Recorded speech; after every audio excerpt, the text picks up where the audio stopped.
Hello! Hello! Hello! Bob is back. Bob under lockdown. Bob under yes, semi-lockdown. Semi-lockdown? Well, you can still go to the pub, can't you? You're just not allowed to spit at anybody. Yeah, I guess so. So, yes. Back, Bob. So welcome if you've never seen us before. I'm sorry. Yeah, who hasn't seen us before? Well, a lot of people, really. Well, I don't know. A few have had a little look. Okay. And a little bit of a listen. Okay. So do you want to explain exactly what we do? Well, I think that would be impossible. But what we aim to do is start a conversation, isn't it, really? It is, yeah. Absolutely. That's the aim of Bob. Conversation starter. And in these times of requiring some solace in life, maybe Bob can bring a bit of solace and a bit of thought. Yeah, we're going to start go a easy conversation. on you. Don't worry. We're going easy on it. Yeah, I think so. We haven't done it for 4 months. We can't go easy. Or you think we've got to come back hard? Now, the last time we did a show was actually in March. And Was it that long? at that time, the Corona, you brought in a bottle of Corona. Oh, God, I did, didn't I? Almost as a sort of... Up yours to it. Yeah. Exactly. And at that time, I think we had 35 cases, and you corrected me and said, no, it's 54 cases today. Yes. And I think there was one death. So things have changed a lot from then. And the world has changed a lot since then. Yeah, indeed. So we've probably got a little bit to talk about in the next few minutes. My God, yes. Well, maybe not all of it. But some of it, certainly. Well, the reason why we're called Battenberg is because a Battenberg cake has four squares. Yes. And 4 squares make a slice. And Or a show, in this case. And in Bob world, 4 squares make a slice. You bring 2 squares normally, and I bring 2 squares, and we don't tell each other what we do. Exactly. Or what we bring. And we've gone semi, in terms of semi-lockdown, we've gone semi-Bob, haven't we, really, in terms of spontaneity. We've got We've got spontaneity. Well, I think so. Well, we'll find out, won't we? So we've got 1 square each, don't we, that neither of us know. Yes, we've sort of changed that a little bit today, which even makes it even more complicated. Yes. When it's not really needed. Well, I quite like this new way. So we're going to talk about the Mez, shock horror. Yes, the Mez That and being Enoch square. Stepper. Yeah. And we're also going to do a for and against David Attenborough. I'm looking forward to that. That man has been a curse upon my life. No. Yeah, he has. Don't you utter one word against my David. Right? Sir David, please. Or Lord David, is it? Well, What do you call him? I call him David. Okay. Yeah. Not Dave. No, that's patronising. Right, so, shall we start the show? Yeah, okay. Would you like to sing our little song? I knew you were going to ask this. Yes, why not? Okay. I can do. Yeah, get the voices going, people will Get the voice cheer. going, okay. Cheer. Right, so, here we go. I'm going to have to remember it now. 2 squares a piece, 4 squares a slice. It's free to listen at half the price. It Doesn't matter if you're a boy or a girl. The Brothers of Battenberg will show you the world. Oh, I don't like it outside. You never have. No. So there we go. Oh, brilliant. We're We remembered the words at least. We did, yeah. So we're here at Saipai Towers. Yes. And I suppose we ought to explain to people that even though Bradford is currently in lockdown, we are actually part of each other's bubble. We are a bubble. It's something that I fought against. And I campaigned for. After so many emails, they just stop. They just like, oh, go on.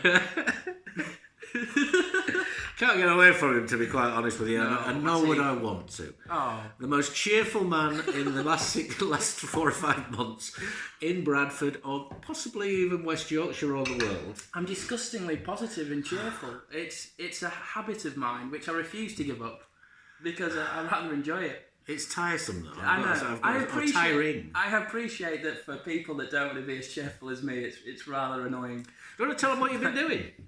Because I've just been feeling sorry for myself for the last 4 or 5 months, but you've been really quite busy, haven't you? I have, yeah. I've been ambulance cleaning for Yorkshire Ambulance at Airedale Hospital. Yeah. So that's been very much a COVID job that was created for the pandemic to try and stem it in some way, which has been a really interesting experience. Met a lot of lovely paramedics, which I did start in the month of May writing poems for. So I'm doing a project called Poems for Paramedics, which is in full swing at the moment, and it's great. He's been ambulance chasing, basically. These people have got better things to do. We're in the middle of a pandemic, and all of a sudden, they've picked up a seriously ill patient or whatever and find a poet running behind the ambulance. Would you like a poem? Would you like a poem to cheer you up? Emergency poetry. But there's been some belters. No, it's been good to see. I mean, you even got me up at 6 o'clock one morning to go and film the 50th anniversary of Air Day. Yeah. So you've become quite a... I'm known for my poetry down there now. You're known for your poetry? People know me as Sci-Fi the Poetry Guy. Nice. Or just the poetry guy. Or just the poetry guy. Or just that strange man who runs after us. Yes, exactly. The man with the mask and the cloth. Yes. We wear a lot of PPE, obviously. Thank God. Yes, it wouldn't be in my bubble if you didn't. Well, there we go. I'd have to get the toilet duck I out. tried to fight it off. I don't need it. I don't like you need it. I'd have to get the toilet duck out and try and trump you. Cleanse you from the inside out. Oh, God. Absolutely. Nice one.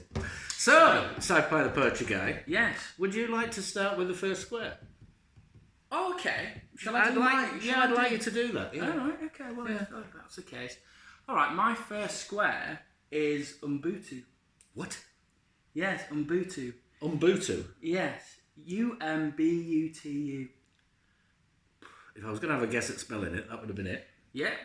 So what's Ubuntu? It's a South African word. It doesn't have an exact translation into English, but essentially it encompasses compassion, kindness, empathy, community. It basically means, and humanity really, it's there is no I without we. I can't be happy unless you are happy. As a Ubuntu, yeah. So there is no I without we. So that's my square today. I've written a poem on it actually, which I started about a year or so ago, but picked it up again. It was around the Black Lives Matter thing actually. When amongst other things, the Black Lives Matter thing kicked off. Absolutely. And I just felt in some way I didn't have to, but I felt the need to add something into the mix. And so this a word of African origin, obviously. I thought that's how I'd talk about it. So in some ways it's my take on the Black Lives Matter stuff. Ubuntu, yes. I actually got one of the poems for paramedics, and another guy asked him if he wanted a poem today, and he talked about this. He said, I want one, it's a bit political. I was like, that's fine, doesn't matter, it can be political, no worries. And he said, I want to talk about the Black Lives Matter movement, because I don't get it. And he's this, probably about the same age as me, white guy from Eastbourne, Keighley. And he says, I'm not racist, and he doesn't come across as it. He's like, I don't deny racism, but I just don't understand this white privilege because I'm not privy to it. Yeah, that's true, isn't it? Yeah. They talk about white privilege. I think some of the backlash is about the fact that some of the white communities don't feel very privileged. Yes, and exactly. Therefore, why should a special case be made for black people? Absolutely. Is that racist? I'm not sure. What does the Black Lives Matter movement mean to you then? Or how have you embraced it? I mean, the I-we thing is very much a brotherhood thing, if you like, or a sisterhood thing. I mean, how does it sort of pan out for you? What sort of sympathies do you have? I think it's hard. There's two ways to look at it. If you take it from a place of ego and the past, then absolutely there's a lot of hatred to be had and a lot of justice to be had. If you want a point score, then white atrocities versus black ones are pretty terrible at the moment. But is that the way to look at the world? Is that a useful way of looking at the world? I think a higher point of view would be no. I think what this boils down to, essentially, if you want to take sides, is which I don't. Which I don't either. But No I think interest in that at all. How the debate seems to be framed, it's between, essentially, to make it quite crude, racists and non-racists. It's people who see the planet as a whole and see human beings as human beings, life as life, and don't really want to judge people for the culture they're from or the skin colour or whatever. They just want, the content of the character to be the judge of someone. And then you've got other people that still really want to hold the race cards very close to their chest and see that as a way of viewing the world. And that's really where I see, that's where the real issues are. Well, there's that's in a contemporary setting. As I say, it's very easy for me to say, black people should just get over 300 years plus of slavery and inequality. I'm very, very well aware of my white privilege in some ways. So I guess I am too. I think in many ways it was an issue of its time, if you like, and is a massive issue of our time. In terms of Black Lives Matter, I felt I could support Black Lives Matter because it seemed to me patently obvious that certainly black people, especially black men or young men, are treated extremely differently to young white males, for example, in situations of all sorts of situations, whether it be going for a job in certain companies, whether it's a Premier League football manager, whether it's being stopped by the police. It's been stopped by the police, whether it's stop and search, whether it's being treated through the courts, through education and so on. It was an institutionalised inequality that I felt I could support straight away because it seemed very obvious. Yes. And something that should be supported. And that's the interesting thing with this guy Keithley, who I don't believe is racist, but the fact that he doesn't get it, in some ways it does show some sort of white privilege, because a book I read, a Carla by a Carla, he's a poet from down south. I may have mentioned it before, but he talked about basically how we're unaware of this kind of thing. White people are unaware of their privilege. So if you don't notice anything, then you're probably in a privileged position. Because we don't get stopped by the police, because we do get the job, or we get treated fairly in that interview, or whatever, we don't see it. Whereas if you are being persecuted, you're going to be very aware of it. Where it got muddied, wasn't it? Where all of a sudden anybody who... It was seen as a racist thing to do to post things like all lives matter. And it's a self-evident truth, all lives do matter. Yeah. But that's not what the Black Lives Matter movement's about. That's about redressing the balance. It's not about black power. It's not about black people taking over the world. It's about asking for a bloody level playing field. Yeah, it is, yeah. And when you've gone through Martin Luther King, Malcolm X and so on, they're in the 1960s. That's over 50 years ago. When we were asking still for the same things, still asking to be treated equally, still asking for equality of opportunity, not based on the colour of your skin or your ethnicity. And surely that's something that is self-evidently still there, not just in perhaps the black communities, but also in the Asian communities, the way in which people are perceived and generalised about. And it's about that conversation. Why is it that black people don't have the same opportunities as white? Why aren't they necessarily making inroads into large swathes of the upper echelons of society? And yes, that is a racist position and one that needs to be redressed. But yes, of course, I also understand that all lives matter. But it's not about that. Black Lives Matter is not about all lives matter, and please stop doing that, because it just muddies the water and makes it about us and them. And it's not about us and them, it's about us. No, Ubuntu. Absolutely, Ubuntu. And I think I found good reaction to this with quite a lot of sadness, to be honest, and fatigue. Bloody right, yeah. Fatigue, it's like being tired of it. As you say, these things have been, you'd have thought, resolved by now, but evidently not. I mean, I think, like with feminism, and I'm not saying that that's all solved, but there has to be an acknowledgement that things are different. I mean, 18th century, 19th century America and the UK and other parts of the world, very, very different. The way that if black people, are under the cosh now, which I'm not denying, there was actual state law that made you a property of somebody. Yeah, which doesn't exist. The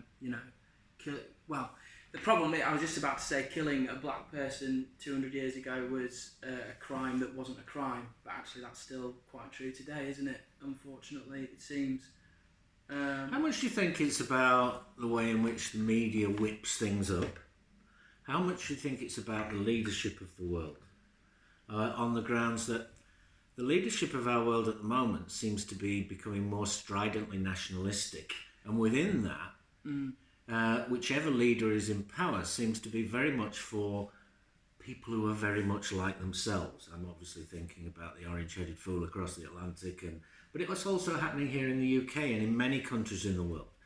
When you lead a country, from my perspective, what I would expect from a leader is somebody who treats everybody equally.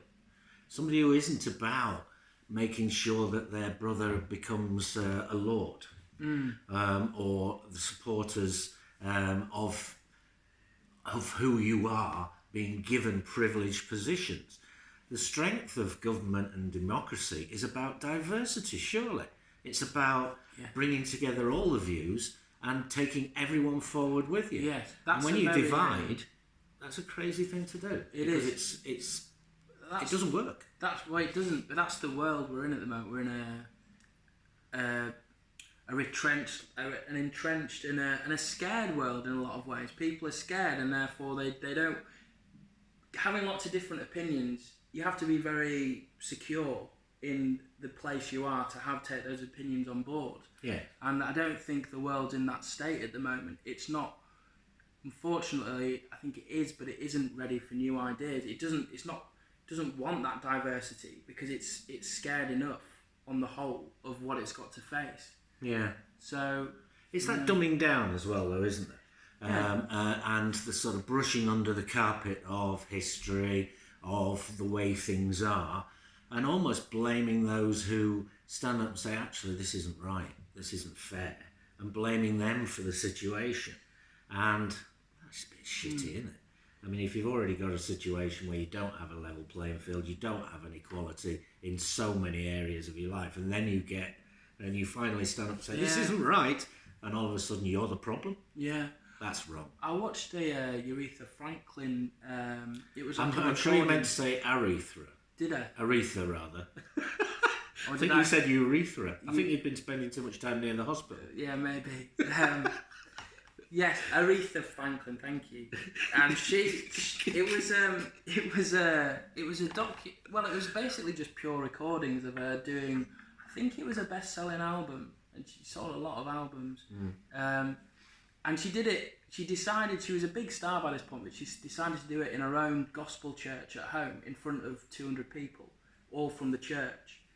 Mick Jagger came for the second day of the recording. But other than that, it was just normal black people essentially for the vast majority. Sunday best, singing gospel music. And how lovely. Yeah, and it was fascinating. And one of the things I found about it was that it was almost, I felt like I got a better understanding of what those Sundays meant to black people in America. Like, you could feel the pain that they were getting subjected to on a daily basis, hourly basis, through the week. And it was like, it's Sunday, I'm safe with these people that are going through the same stuff, and I've made it through another week. And I really got a sense of that. And that's tough. It's like, that's not C of E. There's a complete difference. And it's like to say, we are all the same, but my God, we've got a lot of different experiences. So as you say, all lives matter thing, sometimes it does trivialise certain people's or societies, certain sects of societies' experience of the world. To be honest, we're all down with anybody who's struggling. Anybody who's got it unfair. Anybody who ain't got enough brass, who ain't got enough to eat, and their kids are going through poverty. For God's sake, there's several million people in the UK who are living in abject poverty, for example. And yeah, you've got to sympathise with that. But to get to a situation with a movement that is specific, one about giving a level playing field to black people. Yes, of course, we want a level playing people for everyone.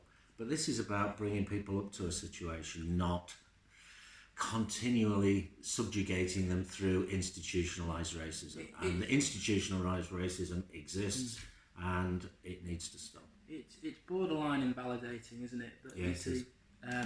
So Ubuntu. Ubuntu! No I without we. No I without we. Exactly. There we go. Nice one. First square done. First square done. What would you like to do next? I don't know. You can ask me if you like. Would you like to do your square? I'd love to. We'll go on then. I suppose going on for it's more current affairs again, really. As I said at the beginning, you brought a bottle of Corona beer to the last show that we did. I did, yeah. And my first square, and only square this week, has got to be the shit show that has been over the last 5 months, COVID-19. Okay. And I've watched, as somebody who's an infaholic, somebody who almost gets off on statistics and it's part of his psyche. I've walked in on him. It's not good. It's not good. Statistics all over the place, I'll tell you that. Data data, which one? So COVID-19, and the sadness is that that I'm still currently experiencing. We are, as we said at the beginning, in Bradford, part of the top 3 infection rates in the UK for some considerable time. Yeah. And we've now got a situation where the district of Bradford has been locked down. That's everyone who pays council rates to Bradford. And not all Bradford are very happy about that. Well, no, because Bradford district's a very large area. It is. But how have we come from that? We came from, back in March, our show, 35 cases in the UK at that moment in time, and an exponential curve of cases over days, weeks, months going forward. At what point did our government or any government bury their head in the sand and then claim to be following the science and following the data?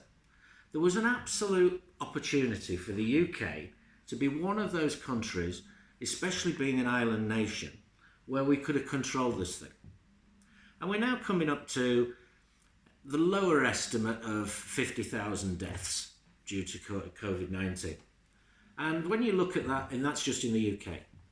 Worldwide, we're talking now in terms of 700,000 deaths. Well, this is it. This is where we have to be careful, though, because those COVID deaths aren't... We don't even know what percentage of them are actually COVID deaths. They died with COVID in their system. Yes. Someone who obviously was run over yesterday, and if they had some cancer, you could put cancer on the death certificate, but it's not the thing that killed them. So it's difficult. I'm not.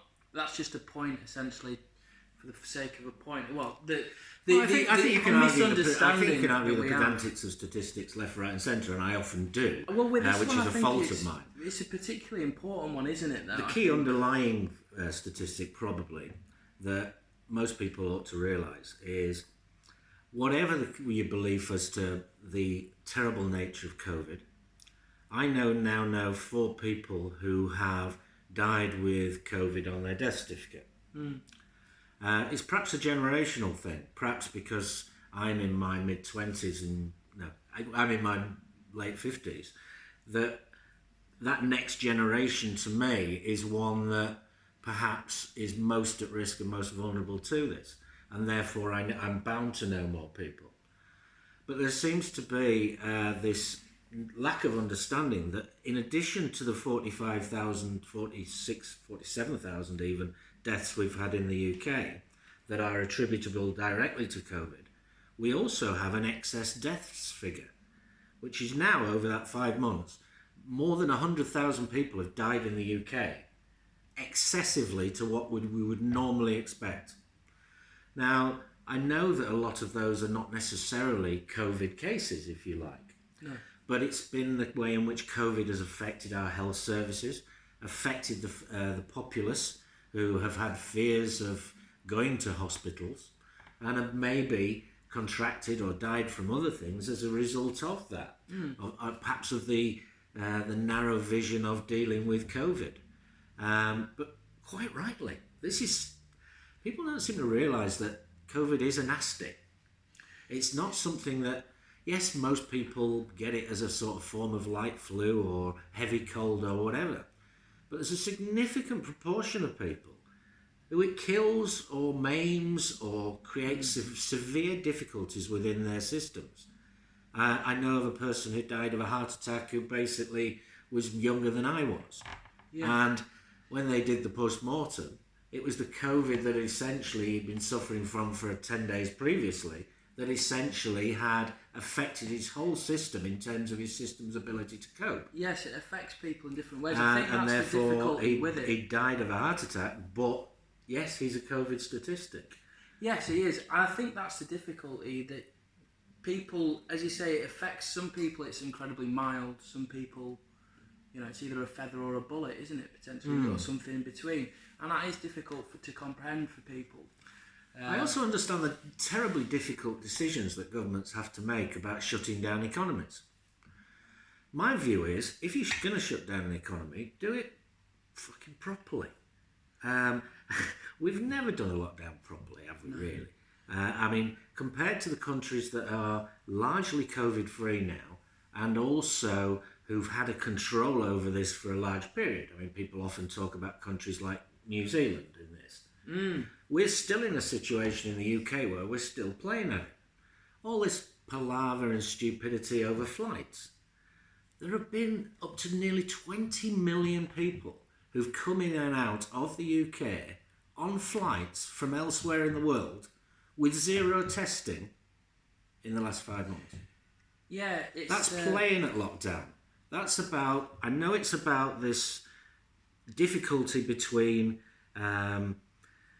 keeping the economy going and keeping people's hopes going and so on. But if we'd done a complete lockdown for 10 weeks, like they did in China, like they did in Japan, like they did in South Korea, like they did in many countries in the Far East, who perhaps have a more rational fear of what's going on than we do, then we'd have already been out of it. If we'd done what we should have done in the first couple of weeks of March, knowing what was happening in the rest of the world and knowing how they were dealing with it, and having a great opportunity to actually do it right, because we weren't the first country that got it. Well, there's a lot of there was fear, already a lot of learning I mean, there. You've talked about as if the politicians are truly bothered about society, whether it be for health or economic reasons. I think what it boils down to is that they were scared of upsetting people to the point where they wouldn't get into power next time around. And even through something like this, the powers that be are still scared. They've got no leadership between them, not willing to stick their neck out and say, we're going to do this because we think it's right and people might not like us, but hopefully through long term they'll agree that actually it's a bit of bitter medicine, but it's done the trick. Absolutely. And they're constantly looking for the sweeties that they can give people, even if there's no bag. And it's no sweets in the bag. What's the situation now in Bradford? So, we're in a bubble together, yeah? Mm-hmm. We're in a bubble. We're going up to work, and we are interacting with others from a distance, and finding that very difficult. We also have been trying to find out how to reopen the mez and its cafe, and we'll come on to the mez in a little bit, and looking at how other people are doing it. And the truth is, people are opening for economic reasons, not health reasons. Yeah. We went to Wetherspoons end of last week, and very recently. And what you have to do is essentially, for those of you who haven't been out, you have to essentially, or supposed to, register on the Test and Trace app. Note they've dropped the track. That hasn't worked. In many other countries that have done COVID really well, they've had a test, track and trace, so that they can make sure that those people who've been in contact with COVID patients can be tested, monitored, and you can control the bloody thing. We haven't got that. So that's a big area of we haven't got. We went in, guess what happened? The Test and Trace app wasn't working, and wasn't working for the rest of that day. I couldn't even tell you whether it's now working because most people have given up registering upon it. in those sort of circumstances, like pubs, restaurants, and so on. We've then got a situation where, in terms of social distancing, we have both ethnic and gender-based attitudes that are now, well, we've been going through this for 5 months. I'm not dead yet. I don't know anybody who's dead yet. Surely it's not that serious, and so on and so forth. And are operating under normality, if you like. I'd just say the problem with that, I get what you're saying is, but like flu, it is seasonal. So this is a bit controversial, but actually, if you are going to take the piss, then the summer's the time to do it. And, you know, people are going to be like, whoa, what's he saying? How dare he? Oh, God, COVID's going to be... Well, actually, it suffers between 20 and 30 degrees, so the science says. So, if it hadn't... I've always thought 2 weeks ahead with this thing, you know, okay, what are we doing now? What's it like in 2 weeks? People have been taking the piss for over a month now, and it's not anywhere near as bad as it's been. So I'm sensing a blame game as well coming into it, where we're starting to blame certain parts of the population. There's no one to blame at the moment because it's not actually that rife. I mean, there's people, there's peaks here and there, but it's not. Let's face it, it's not as bad as it could be. Okay, yes, and a partial lockdown, and certainly some success in terms of PPE into care homes and shielding the vulnerable. Yeah, I would give that. I would say that has been done late, but has now been done relatively well. And you're right about the summer. It's likely that we will have a second wave once the temperatures go down. But the key factor is the attitudes. And those attitudes are, in my mind, a lot of them are around men. And this machismo. Yeah. And whilst most men under 50 are not going to be majorly affected by COVID-19, and some will be, but the vast majority won't. And to have this machismo where you're hugging your mates, I saw an extraordinary situation at the cricket where the players on the cricket are now allowed to play, and they have their hands and the ball sanitised every 6 overs. You then got a bar open, and the bar has a wonderful flow system. Been beautifully worked out, and people have worked really hard to get the bar open in as safe a way as possible. So the bar's safe, the field is safe, the crowd ain't. Because the crowd haven't seen each other for a while. And what's their attitude? Come here, mate. Yeah. And it's not about you. COVID-19 is not about you. It's about your responsibility and your lack of selfishness in passing it on to others who ain't going to be able to deal with it in the same way that you are. And as I say, I know people have died. Please be more responsible is what I would ask. We can still get through this even with a sort of half-baked lockdown. Yes, we can. And we need more help in that from government and more strong leadership, which has been sadly lacking. A bit of time on a naughty step could actually help people. We could even still do it. We could if people are actually, you know, willing to be a little bit disciplined. But I'm not going to start patronising people. It's always so nuanced. It's difficult. I've struggled myself with it because hugging people. If you haven't seen someone who hasn't seen anybody for months now, like the mental anguish and the stress that's putting on their system. For the sake of it, it's not. I mean, I get what you're saying. It's not about an individual. It's about all of us. It's about everyone's safety. I mean, I'm always a massive believer in just doing what you want, and I don't mean that in a flippant way. I mean in what is comfortable for you whilst respecting others' boundaries. And I think that's surely what I've got to do. If someone wants a hug at this moment in time and they're comfortable with it, give them a hug. Well, I'm not even telling people what to do, but you know, I don't see it as we're all human beings at the end of the day, and I think there is machismo in it, and I get that, but there also is a bit of humanity where people are struggling not to be human in this situation because that's what we are being asked to do essentially. I find I think we just need some stronger leadership. We need some clarity, and we need a plan to get out of this, because otherwise we've got a second wave coming. An economic plan would be beautiful, as well as others. Sadly, many of those who are either unbelievers in terms of the severity of the disease, and because it hasn't touched them, and sadly they're going to have their eyes opened. So please be less selfish. Please be more responsible. And I think you've been a really good advocate for that. I mean, you've gone out and you've gone and helped. Yeah. You try and keep people's spirits up while still respecting the fact that, you're going to be at least 2 metres away. Yeah. And wearing masks, I see lots of people doubting the wearing of masks and so on. They're not overly pleasant. I saw a silly one the other night where people said somebody had posted that you could get Legionnaire's disease from your mask, and therefore giving people another reason to not wear one. And all this misinformation and silliness, it has to stop too. Yeah. Just take responsibility for what you're sharing on social media. Take responsibility for yourself. And I think that's what we've all got to try and do. I've got to improve. I've got lacks at various times. And I know that it's only temporary as well. I know it's only temporary. Even though that we are, it feels like everything at the moment. This is, I think, in a year's time, we may have completely forgotten about it potentially. Hope so. Famous last words. Hope so.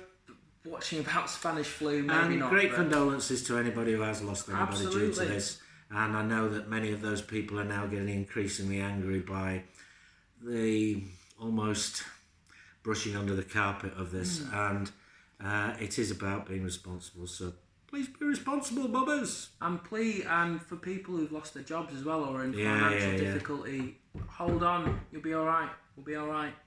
We will be. We're fine. We will be. Nice one. Okay. So, COVID. Done. 2 squares done. 2 squares done, halfway through. So what would you like to do next, Sci-Fi the Poetry Guy? Well, you're in charge today. I'm quite happy with this. Are you kidding? Yeah. Right.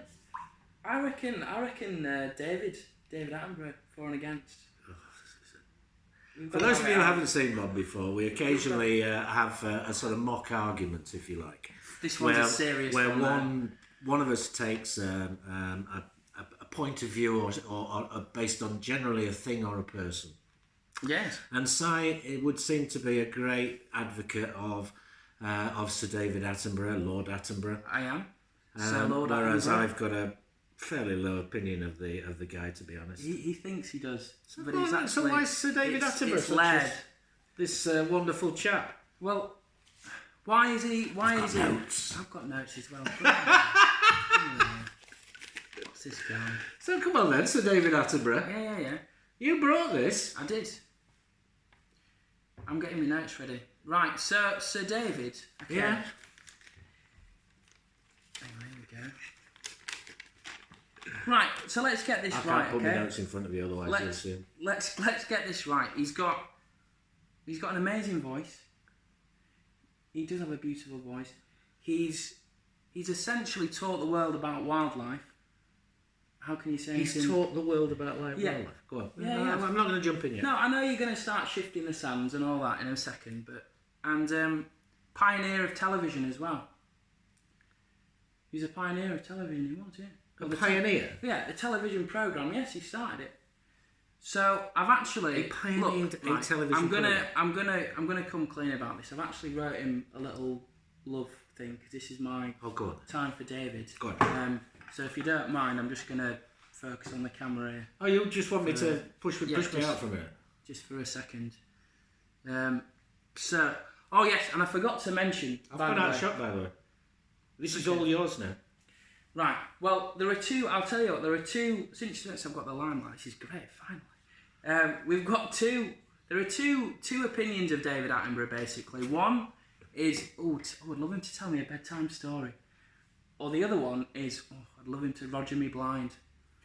And I fall into both of those categories. You would be rogered by Sir David Attenborough? I would, preferably while telling me a bedtime story. You think he's still up to it? Well, we'll see. So this basically, is my little love letter to him. Okay, dear David, you know where it's at. Dear David, you know where it's in. Dear David, you know which borough that I call home. Your home, our home. Dear David, I love you more than an emperor penguin loves being sick into its baby chicks' mouths. Watching his son or daughter penguin enjoy that fishy meal, he's just another guy. Dear David, I love you more than the oceans. I could flood a city full of salty tears if I knew I would never see another one of your programmes. A new Atlantis, the size of Birmingham. In fact, it probably would be Birmingham. Dear David, I love your sensible clothing, your impeccable professionalism, and most of all, I love your hair. Wispy white, you make my kite soar. Dear David, P.S. Hurry. So, don't laugh, right? So as you can see, there's quite a lot of heat between me and David Attenborough there. Heat? Yes, absolutely. Romance. Absolutely. Well, so what Does we're he going to know do... about this? Well, he will do. He watches all the time, doesn't he? So we'll see. I would think it's unlikely. He'll watch it. We'll tag him. We'll Twitter it to him. And if he answers to the tag, Yeah. I may Which well he will. change my view of him. Well, As long as he's not abusive. So what we're going to do, right, because he's going to see this, we're gonna get married, obviously. That's probably a pagan wrist-binding ceremony. We're going to do that, we think. And once we've said goodbye to all the guests, see you later, thanks for coming. Honeymoon, we're going to the Galapagos Islands. Really? Yeah, his choice, not mine, selfless. Where would you have gone? Probably Magaluf? Tenerife. But San anyway, Antonio. we're going to Galapagos. Oh, You know no, he likes it, really. obvious reasons. But then, because I'm a giver and a receiver in this relationship, Right. you see, Richard. So I've given that way. But what I'm receiving is some family members. So I alluded to it in my letter to him. We're actually going to go to the Antarctic and we're going to adopt some penguins, emperor penguins. To How start. lovely. Yes. Yeah. We've actually found a very good agency, charity, down there called Pick Up a Penguin. We've been speaking with a lady called Julie. She's sorting us out. She can't wait to see us. And so we're going to adopt a couple. We're not going to stay in the Antarctic because, well, there's going to be, let's face it, a lot of judgment down there by the penguins, scientists, all of that. So we're actually going to move to the Arctic. And we're going to set up camp there because the kids aren't going to know the difference. It's exactly the same. I know what you're going to say. Lockdown. Yeah, I know. I've had 3 months to It's prepare lockdown this. madness. Look, David is my man, alright? For David Attenborough, I would take 4 of them if I could. Okay. So we're going to get married. Polar bears, they've got enough issues. Well, I think I need to talk to you about this marriage because I don't think see, you. No, come on, just tell me. After all that, tell me why he's such a bad man. He's not even the best Attenborough. Well, okay. See, I knew this. He's not even the best Attenborough. I mean, I'm a bit of a. I mean, I like Dickie. Yeah. Which apparently David might do as well. But we've he gives a false picture all the time. He might bring issues to your psyche. He might bring you issues, but he's not a doer. This is a guy who doesn't run a car. How many documentaries And he claims has he that made? from an ecological perspective, he doesn't run a car. The guy has a chauffeur. That's just snicking around the edges, isn't it? Class. But Richard Attenborough, a great film actor and so on, someone of great gravitas. Brighton Rock, for example, fantastic film. Go and have a look. And in terms of just within the Attenborough family, their contribution to wildlife and environmental issues and so on, he's by far. I mean, he bring in emperor penguins. His brother brought dinosaurs. I don't Jurassic see... Park. Comparison is the thief of joy. I don't see why you're bringing these... I thought this was about David Attenborough, not Richard Attenborough. Look, I mean, you talk about dulcet tones. Yes. Beautiful. It's essentially boring. I was watching during lockdown. I This is preparing getting for angry. this square, and he used to present this thing called Chronicle on the BBC. You say he invented the TV program? It's absolute nonsense. He did. Because he started Read the his sort of TV career in the late Sort of 50s, TV early career. 60s, and TV had been going a little while by then. So I think that's a bit over the top, that claim. And what he did was, he essentially went around the world looking for, it was sort of magazine type program. Yeah. And he went to talk to the indigenous peoples. Zoo and so Quest on. it was called. But he went, no, he did have that, but it's not the same program. He's just being silly now. He went around the world in his pith helmet and beautifully laundered white shorts and so on and so forth. I mean, he's a man of privilege. He's not somebody who Exactly. gets his hands dirty. This is a man that's worth £38 million. Absolutely. Where's it going, David? Well, we've got Is it going to ecological research? Is it whatever? No, it isn't. It's keeping you in a very nice way, isn't it? Very, very nice way. He's also inconsiderate. Inconsiderate. Absolutely. Why? I'll give you the best example of him being inconsiderate, and that was the naming of the polar vessel, Boaty McBoatface. Yeah, right. That boat was then named Sir David Attenborough. Yeah, 124,000 people. That was how many people voted for Sir David Attenborough. Several million voted for Boaty McBoatface. Surely And he would have humble had. enough to say, yes, you're right, name it Boaty McBoatface. But he didn't change his name though, did he? Well, he's not going to change it to Boaty McBoatface. That's neither here nor there. Why would he do that? A reasonable chap would have done. All right then. Let's see. Go on then. Let's get the forms out. Boaty. Sir David Boaty McBoatface. That's what it should be. Yeah. Because he just ignores democracy in those situations. I don't think he's worthy of your love. I just don't. I mean, how old is he now? 93? Yes. Is he going to be up to it? I think so. I don't think your honeymoon's going to be that energetic. If we go to the Arctic, we can freeze him. So he won't age as much. It's going to be beautiful. Cryogenics. Yeah. Look, you can't intellectualise this, Richard. It's here, not It's here. there. It's Okay. not here. So it's from the heart. It is, yeah. Really? Yeah. I just think it's just nonsense. I mean, sometimes when I see you in these situations, I know that you don't believe the stance that you're taking. No, I love I him. can tell. There's a sheen comes over you. Not at all. David is my man. David is your man. Absolutely, yeah. Right. Okay.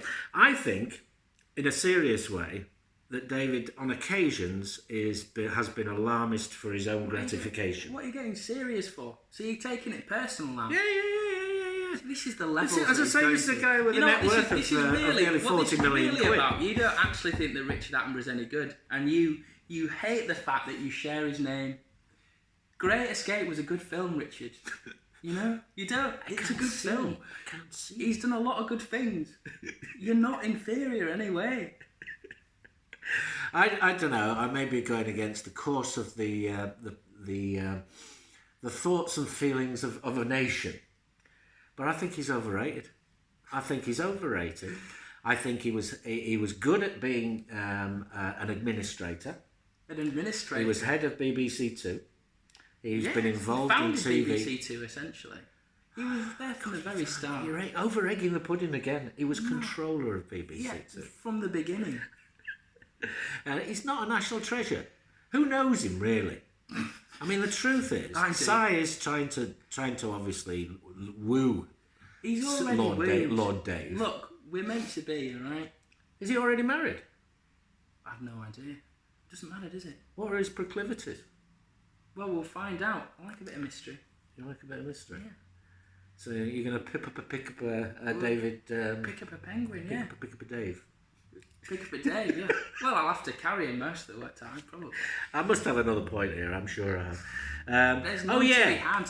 The other thing he never does is he never picks out, he brings up an issue, throws it out, throws his grenades, Yeah. and then never criticises anybody. And when he's put on the spot after that, he says, well, I'll leave it to you to sort of make your own minds up. Well, isn't that And a good there is thing an to do? enormous amount. He is somebody who manages to get through life without anything particularly to stick to him. It's Teflon Dave. Maybe. Because he doesn't criticise people. He doesn't criticise governments particularly. He doesn't make specific. And when somebody tries to put it on the spot and say, well, what about the Exxon Valdez or whatever and the terrible oil spills around the world? He'll go, yes, they're terrible. He won't say, well, actually, Exxon Valdez or whichever terrible company has made the BP pipeline disaster, for example, in the Gulf of Mexico. He outlines the disaster but doesn't lay the blame. He always runs away from that. Well, and I'd have more respect for him if he actually came out and said, what you are doing is wrong here, it is your fault, it is your fault, it is your fault, instead of just bringing up the fact. if you choose to blame, the blame never ends. That's the problem with blame. What did you just say? If you continue to blame people for things, the blame will never end. So you're always putting it somewhere else. So what David does, he just sits with it. Exactly. Yeah. And it's not for him to judge. And I think that the Hippocratic Oath needs to be remembered about this. The point does he do being, any harm in the world? What harm has he done? What harm has he done? What harm has he done? Yes. Oh, driving around in a Bentley with a chauffeur when you're an ecologist and you fight all these and you bring up all these issues. He's a hypocrite. He takes hot air balloons most of the time. No, he doesn't. He actually flies around the world. Not my David. Not your David. No. Well, that's only because he's probably a bit old now. Nice one. Sir David Attenborough. You're a fraud. You're an amazing man. I'm not keen. David. David. He's wise enough to just ignore you. Well, exactly. He's not going to come out and say, actually, you've got it wrong, is he? Because he's grey. He's beige. Enough. He's right in the middle. He doesn't actually achieve anything. He only raises issues. And his brother's better. Has more substance. It's a great film, Richard. It's all right. Look, It's I'm all telling right. you, Galapagos, It's all right. Jurassic Park. Two things completely and utterly different. Okay, so the last square. So you're in love. Yeah. Good Read stuff. me a bedtime story about the history of the world. If you love him so much, Animalistic, that's what David get him is. to come up the mez. Attenborough. We'll have a chat. Easy. We've got a rap. We've got a wrap. Shouldn't be so disrespectful. Sorry, David. Yeah, nice one. Right. Okay, so So our the fourth mez. square. Yes. The mez. Our fourth square to complete our slice. 4 squares make a slice. So, we've, the mez. We've just had a pink one, definitely. Absolutely. And we're talking about all sorts, really. We've got a couple of events coming up, haven't we, really? First of all, we should probably tell people what the Mez is. The Mez is a creative arts and event space in Black Dyke Mills that me and Richard have been finding feats with for over a year now. Grappling and wrestling. We've braved a Queensbury winter, which somehow we managed to keep all our toes. I mean, that was it, wasn't it? It's been a tough few months, a tough year for us work-wise, on the grounds that we tried to set this place up.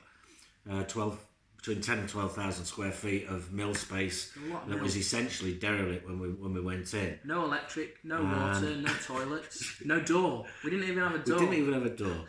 We've not got a door. We do. We've got two toilets. We do. We've got electric. We've got electric. And We've got water. some heating as well, for goodness sake. So we've come a long way. We have. And then, of course, we got through the winter in Queensbury, which is 1,300 feet up on the tops of the Pennines. Minus 1,300 degrees. Where everyone else had a mild winter and they had 22 consecutive days of snow up there. Whenever it says snow on high ground, Queensbury gets it. So we've had a tough time, and then of course lockdown hit and so on, and we started to build up debt, as a lot of businesses have. And I guess it's appropriate for us to say thank you to Bradford Council. Yeah. Which is not necessarily a very popular thing to do, but the only pot that we were able to actually qualify for, we weren't qualified for any of the government pots as a new business without a rate evaluation, was Bradford Council. They saw that we needed help, and they've given us some help. I wrote a poem about that. Can I get it quickly? Yeah, of course you can. I'll be back. I will. Oh, God. Oh, don't pretend like you can't do it without me. I got some time earlier on, didn't you? Do you know, he really, really, really doesn't like Sir David Attenborough. And I didn't go too harsh on him. You know, he's one of those people that if you go too harsh on him, you know, he tends to get a bit upset. So he's coming back now. So he won't know that this part is in here. But he's now here. Are you back? Oh, yes, I am, yeah. I'm sorry, just talking to Bobbers. Oh, of course you were. Here we go. Just talking to the Bobbers. Yeah. Slagging me off as usual. No, it wasn't. No. It's all true. Right. It's called 4,000 No, yeah, 4,820 and 83. It's a snappy title, then. Yeah. So the Mez, I wrote this on the day that it happened. Okay. The Mez could not reopen. COVID had kept the business contained, and after a lockdown that felt like forever, there was little hope that remained. But just for the sake of engagement, just for the sake of the dice, Mr. Sleek pulled out his laptop. He needed no time to think twice. And so Bradford Council were contacted. A top-up of funds the request. The kitchen fridge had been plundered, and all the staff wanted was rest. And off they went. So off went the email of Mez Records, with Mr. Sleek still in his pants. Was this their final failure, or was it just another newfound romance? Mr. Sleek asking for updates, kept asking for updates. Sci-Pi spoke of no reply. The pressure of poverty was mounting. That was until the Wednesday, the 22nd of July. None of us may have 2020 vision, but we've just been granted £4,820 and another 83 pence, just for good measure. Go on, Paul, call off your hounds, because we has got your money. We is doing okay. Somebody has heeded our call. Bradford Council, what can we say? Other than thank you, you gorgeous governmental organisation, and full credit to Mr. Sleek. He managed to salvage the bacon, even though we thought it was mouldy last week. Hey! There's one last thing. The Mez dream was nearly over, and all we could do was hold on. Now we found the white cliffs of Queensbury. The question is, are we still strong? That's a bloody good question. It is a good question. I'm ready. Yeah, I'm ready too. Still full of doubts, self-doubts, and doubts about the financial viability going forward, but we've got a chance now. We've got a chance. What they've given us is essentially enough to mostly clear off our debt. And in that circumstances, we've been given a second chance. And whilst we're looking at this from a position where Bradford has gone back into lockdown and Queensbury's part of Bradford, we have to look forward and we have to look positively at the possibilities that will exist. Yeah. Because within every shit show there are opportunities. There are. I mean, we've got one of the things is we now have a huge amount of space for social very distancing socially is great. safe gatherings. We've got all sorts. So we've got a couple of events. We've got Steve Bennett, haven't we, coming in? Oh, the lovely Steve! The Yes. end of August for. Do you know if Steve was part of this show, you wouldn't be able to see him. You'd just see his torso because he'd be up here somewhere. Get his knees about. Steve is about 9'1" and one of the loveliest fellas. He's given us permission to use his work again within the Mez and to exhibit his work within the Mez. Well, we had an exhibition of his, didn't we, before lockdown? Lino cutter, very, very talented, and now branching out into not just rock stars, which are fantastic because they tend to lend themselves to with their wrinkles and so on, and characterised characters are very good for lino cutting. But no, Steve's going to do a workshop and teach us all how to do lino cutting. Yeah, that's 20th of August, isn't it? It's the 18th, I believe. Is it the 18th? Yeah, 18th. But we'll put that out on social media. We've also had the wonderful Adrian Wilson. And those of you who don't know Adrian, he's one of the premier, foremost photographers of the North. Technically, utterly brilliant. And he brought some photographers over and a model, and they used the Mez.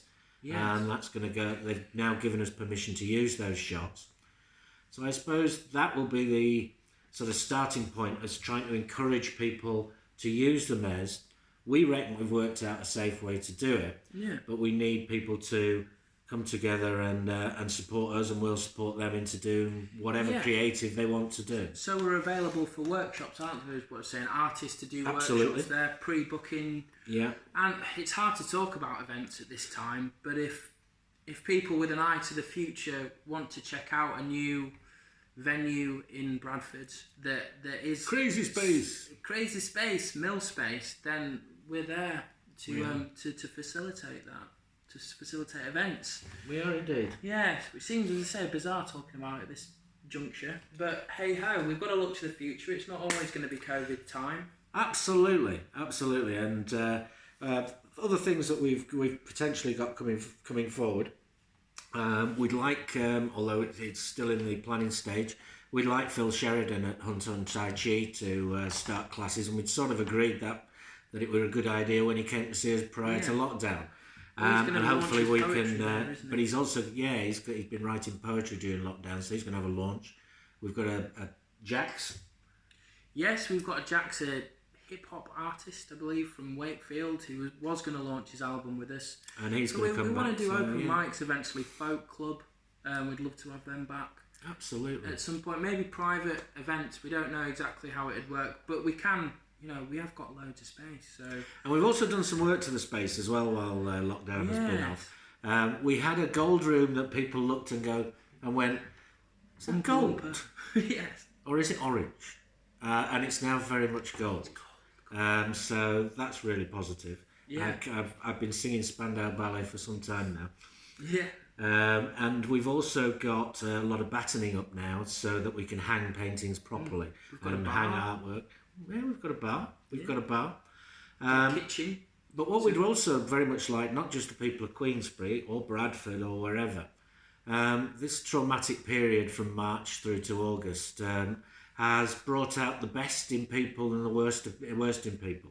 And one of the things I've certainly seen and certainly experienced myself is wanting to be creative when, if you like, everything else is going wrong around you, or if times are difficult. And we'd like to put on a lockdown art exhibition. Yes. So if you've got things that you've been doing creatively, whether they be paintings, drawings, photography, anything that has made the difference to you during this difficult time. Journaling as well. We could share people's journaling. If they've journaling, something like that, absolutely. Bits of text. Now we've got a Facebook page, the Mez Arts Cafe, and I'll be putting up a thing in the next couple of days about this. So if you've got anything that you're proud of, anything that means something to you during the lockdown that you've created, we'd like to show it, because this is hopefully a once in a lifetime situation. It may not be, who knows? But in terms of the pandemic and how people have reacted to it, art has been one of the positives that have come out of that. And certainly I've put together one or two bits with myself and with Jessica, and we'd like to see yours too. Yeah, Jessica's painted a hairy purple flying pig on our toilets, hasn't she? She has. So, which we did give licence for her to do that. So I'm not sure we gave licence for that much glitter though. No, I like the glitter. I think that's great. You and David would. We do. Nice one. So the Mez is still going. It is. We've got to start. We've got to be where people can't just rock up and come. No, we've not been able to open the cafe again, but at this point in time. But we'd like to use the space to its most positive. Absolutely. And that is in celebrating the people who've enjoyed art and also want to experience more art during lockdown. We have a Celebration Earth event coming up in September. We do. It should be the 19th of September, and that will be essentially celebrating all things earthly. So we're going to have a meditation in the morning. This is obviously all being well, that nothing happens between now and then. It is difficult. So we've got it booked, but we'll see. And then we've got the plastic. We've got Sammy Lovett with a plastic jewellery. She's using offcuts of plastic upcycling. Together. Yes, to again save the planet, do something good for it. And she'll be doing a workshop which people can pre-book for. So that'll be great. And then we're aiming to do a drum circle in the evening. We are. A healing drum circle. Yeah. Those of you that have been to the Mez know that it's got the most extraordinary acoustics. Yeah. And especially when I start singing the Deo and to show people, which has upset quite a few, including the neighbours. This drum circle will be a healing one, and hopefully will be most enjoyable, because it's quite a space to fill, and the drums fill it completely to its every existence. So, but we will very much be limiting numbers, won't we, to make sure that we're... well, we did the sums, didn't we? I mean, with 12,000 square feet, you can actually get 150 people social distancing, but then you've got the issue about large gatherings. Yes. So you're not allowed to have a large indoor Maybe gathering. under 30. So We'll have we're to see. thinking, probably about 30 for each event at this moment in time. But keep an eye on the Facebook page. Yes. The Mez Arts Cafe. And also we're going to be launching the website very shortly as well. Yeah. So work has been ongoing, and the Mez is live. The Mez is alive. Mez is and live. it's you know, I keep on thinking, like, where were we a year ago? And we've come a long way, haven't we? Yes, I've gone a long way down in that year, yes. I think you're thriving in lockdown. I think it's a worry, really. I've gone lockdown lardy, and he's he's doing exercises and chasing ambulances and poems for pandemics and God knows what. It's an opportunity. It is an opportunity, and I need to see it perhaps more like that. And thank you for being so optimistic. Well, it comes with the territory. So, Bob in lockdown special. Yes, here we All are. 4 We're squares. back. And we may see We're you back. shortly. Hopefully it's not another 4 months. You know what? It was the best thing we did today. We said that we weren't going to do a Bob this week, and so we've actually done it. For the last probably about 2 months, we've said we're going to do one, and we've always had something else to do. So we've actually, now that we've not done one, let's not do another one next week either. Okay, let's not do another one next week. So we're never doing another Bob again. Bye, Bobbers. See you later. Thanks for listening. Bye.